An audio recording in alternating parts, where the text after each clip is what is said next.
My name's Dakota, and for 11 years I carried a kind of guilt that eats you alive from the inside.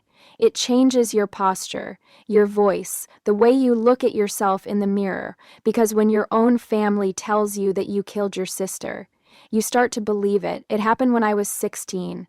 My sister, Lily, was 13. We were close, too close, maybe. She followed me everywhere, wanted to dreck like me, even sneak out like me. That night, I remember the air being thick, humid, like the world was holding its breath. I'd planned to go to a party with some friends. My parents were out of town for the weekend. I told Lily to stay home. She begged to come. I said no. I left anyway. Around midnight, my phone rang. My mom's number. But when I answered, it wasn't her voice. It was a stranger's. A man. He said, "There's been an accident. Your sister was hit by a car." Everything froze. The music in the background, the laughter.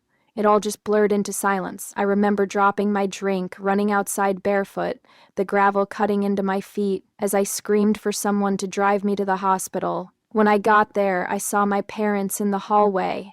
My mom's face was ghost white.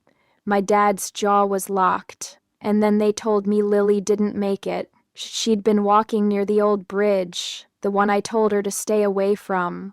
The next morning, I woke up in the couch, my head pounding. My dad stood in the doorway. His voice was ice. "You told her to meet you there, didn't you?" "What?" "No. He stepped closer. "The police said she left the house around the same time you did. You were supposed to watch her." I tried to explain that I never asked her to come, that I had no idea she even left. But the more I said, the more they looked at me like I was poison, like I wasn't their daughter anymore. The official story became simple. Lily snuck out to meet me, got lost, and was hit by a drunk driver. But my parents twisted that. They said it was my fault for leaving, my fault for being careless, my fault for being the bad influence. I lived with that guilt for 11 years, 11 birthdays, 11 Christmases, where my mom couldn't even look at me. My dad barely spoke unless it was to remind me that I ruined their lives. I tried to move out at 19, but something in me stayed chained to them. Maybe I thought if I stayed, I could monster they fix it. Prove I wasn't the monster they thought I was. But no matter how many dinners I cooked, how many times I said sorry, they never forgave me. Then, last year, my dad got sick. Cancer. He was in and out of the hospital for months. I was the only one still around to take care of him. Mom stayed distant, cold as ever.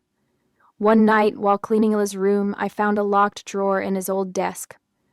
I don't know what came over me, that something pulled me to open it. The key was taped under the drawer. Inside, I found a faded manila envelope with my sister's name written on it. Lily's case. I froze. My hands were shaking as I pulled out the papers inside. There it was. The original police report, the one I'd never seen. The one they said was too painful to keep. The date on the file was the night of the accident. The description said vehicular manslaughter. That's what stopped my name. My father's stop business heart, Ethan Rowe. My father's business partner, the same man who came to our house the next week with flowers and a fake sympathetic smile. The man my father hugged at the funeral. The man who sat next to my mom in the front row, whispering that it was God's plan. I turned the page, my heart hammering so hard I thought I'd pass out. There were notes, handwritten, not typed. A statement from a witness. It said they saw a black sedan swerve onto the shoulder, hit a girl and speed off. License plate partial. RJ, my father's car. I sat there, staring at those letters until my vision blurred. My father had an old, black Lincoln with the plate RJ72. I didn't need to see the rest. I knew he didn't just blame me, he killed her. I remember feeling the world tilt, like the air itself recoiled, everything I'd believed for 11 years. Every cruel word, every look, every tear suddenly burned with a new kind of truth. I confronted him that night. He was lying in bed, tubes in his arms, TV humming softly in the corner. I held the folder in my hands. "Why didn't you tell me?" I asked. My voice was low, shaking. He looked up, pale, tired. Tell you what, that you killed her. He froze. I saw it, the flicker in his eyes, the one thing you can't fake. Recognition. He tried to sit up. You don't know what you're talking about. I threw the report on his lap. Don't lie to me, the police knew. You had the money, you had the money. You had the connections. You made it go away. His face turned red. I was protecting this family? Protecting us? I shouted. You blamed me. You made me hate myself. He slammed his fist on the table beside him, knocking over a glass of water. She ran into the road. I didn't see her. It was dark. And you covered it up. She was my daughter too, his voice cracked.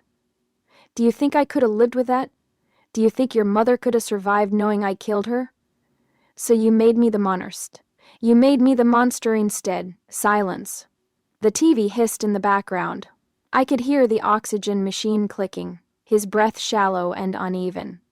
Then he whispered, You were always stronger than she was. I thought you could handle it. That sentence broke something in me I didn't even know was still intact. I walked out, didn't look back. The next day I made copies of everything. The report, the statements, even his signed confession from a later note I found tucked in his Bible. He'd written, I can't face the truth. I let her die. Forgive me, Dakota. I didn't forgive him. When he passed away 2 weeks later, I didn't go to the funeral. My mom called Tiggled, begging me to come. I told her, check the mail. Then I hung up. Inside that envelope I sent her was the full police report. His confession, everything. The next morning, my phone rang again. Mom's number. I didn't answer. But a week later, I saw the headline in the local paper. Prominent businessman's hit, and run death of teenage girl resurfaces after 1 year. His name was there, so was mine. And Lily's the truth was out. Finally, people started talking. The whispers that once condemned me now turned to pity, to outrage. But I didn't care about that. I didn't want sympathy. I wanted justice. One evening, as the sun set behind our old house, I drove back there one last time. The place smelled the same, like dust and lemon cleaner. Mom was sitting at the kitchen table, the police report spread open in front of her, her eyes red and hollow. You knew, I said softly. She didn't look up. He told me, after it happened. Said he'd lose everything. Said it would destroy us. So you let him destroy me instead? Her lip trembled. You were just. Easier to hate. That was the moment I realized forgiveness isn't always a gift. Sometimes it's a weapon. I left her there, sitting in her silence. I didn't take anything from that house.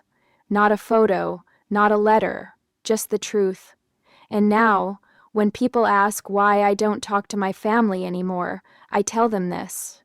Because some ghosts don't need to haunt you when they're still alive in your memories. But I'll tell you something else. The truth has a way of crawling back to the surface, no matter how deep you bury it. For 11 years, they made me carry a lie. Now they'll spend the rest of their lives carrying the truth, and that's a weight they'll never escape.